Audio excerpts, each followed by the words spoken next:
കേരളത്തിന്റെ കടലോരങ്ങളെ പ്ലാസ്റ്റിക് മുക്തമാക്കാൻ സംസ്ഥാന ഫിഷറീസ് വകുപ്പ് നടപ്പാക്കുന്ന ശുചിത്വ സാഗരം സുന്ദരതീരം പദ്ധതിയുടെ രണ്ടാം ഘട്ടമായ ഏകദിന പ്ലാസ്റ്റിക് നിർമ്മാർജ്ജന യജ്ഞം ജില്ലയിലെ വിവിധ കേന്ദ്രങ്ങളിൽ സംഘടിപ്പിച്ചു. ജില്ലയിലെ 82 കിലോമീറ്റർ തീരത്ത് 71 ആക്ഷൻ കേന്ദ്രങ്ങളിലായി രാവിലെ 7 മണി മുതൽ 11 മണി വരെ സംഘടിപ്പിച്ച പ്ലാസ്റ്റിക് നിർമ്മാർജ്ജന യജ്ഞത്തിൽ ആയിരക്കണക്കിന് പേർ പങ്കാളികളായി.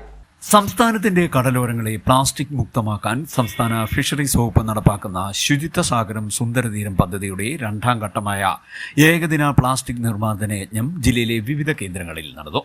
ജില്ലയിലെ 82 കിലോമീറ്റർ തീരദേശത്ത് 71 ആക്ഷൻ കേന്ദ്രങ്ങളിലായി രാവിലെ 7 മണി മുതൽ 11 മണി വരെ സംഘടിപ്പിച്ച പ്ലാസ്റ്റിക് നിർമ്മാർജ്ജന യജ്ഞത്തിൽ ആയിരക്കണക്കിന് ആളുകളാണ് പങ്കാളികളായത്. വിവിധ കേന്ദ്രങ്ങളിൽ തീരദേശ മണ്ഡലങ്ങളിലെ MLA മാർ, ജനപ്രതിനിധികൾ എന്നിവർ പരിപാടി ഉദ്ഘാടനം ചെയ്തു. തോട്ടപ്പള്ളി ഹാർബറിൽ നടന്ന പരിപാടി ഹാർബറിലെ പ്ലാസ്റ്റിക് മാലിന്യങ്ങൾ ശേഖരിച്ചുകൊണ്ട് എച്ച് സലാം MLA ഉദ്ഘാടനം ചെയ്തു. നമ്മുടെ സമുദ്രങ്ങളും അതുപോലെ നമ്മുടെ തീരവും പലതരത്തിലേക്കുള്ള മാലിന്യം കൊണ്ട് നിറയുന്നത് സ്വാഭാവികമായി നമ്മുടെ സാമൂഹ്യമായ ജീവിതത്തെ കൂടി ബാധിക്കുന്ന ഒരു കാര്യമായിട്ട് മാറുകയാണ്. കടലിന്റെ ഉള്ളിൽ മറ്റ് ആറുകളാണെങ്കിലും തോടുകളാണെങ്കിലും എല്ലാ ജലാശയങ്ങളും നമ്മുടെ തന്നെ ഒരു രീതിയുടെ ഭാഗമായി, ജീവിത രീതിയുടെ ഭാഗമായി മലിനപ്പെട്ടു പോകുന്നൊരു സാഹചര്യം കാണാൻ കഴിയുന്നു എന്നുള്ളതാണ്. പ്ലാസ്റ്റിക്കിന്റെ ഉപയോഗത്തിന്റെ ഭാഗമായി നമ്മൾ ഉപയോഗിച്ച് വലിച്ചെറിയുന്ന പ്ലാസ്റ്റിക് മാലിന്യം ഇന്ന് കേരളത്തെ ഏറ്റവും വലിയൊരു പ്രശ്നമായി തന്നെ മാറ്റപ്പെട്ട് കഴിഞ്ഞിരിക്കുന്നത് കാണാം. അത് പരിഹരിക്കാൻ വേണ്ടിയുള്ള വലിയ പരിശ്രമം കേരളത്തിൽ നടന്നുകൊണ്ടിരിക്കുകയും ഒരു വലിയ ഘട്ടത്തിലേക്ക് വിജയിക്കാനും നമുക്ക് കഴിഞ്ഞിട്ടുണ്ട്.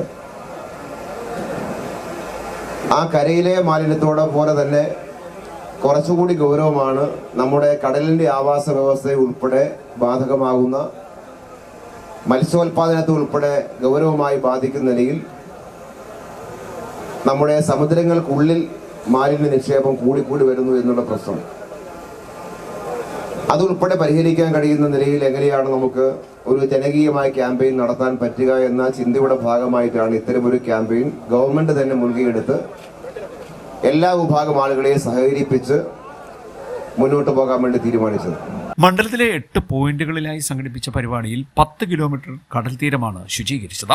പുറക്കാട് ഗ്രാമപഞ്ചായത്ത് president AS Sudarshanan, block panchayat അംഗം R ഉണ്ണി, ഗ്രാമപഞ്ചായത്ത് അംഗങ്ങളായ Rajeshwari Krishnan, Leena Rajanish, fisheries joint director K Suhair തുടങ്ങിയവർ പങ്കെടുത്തു. CD news, Kayamkulam.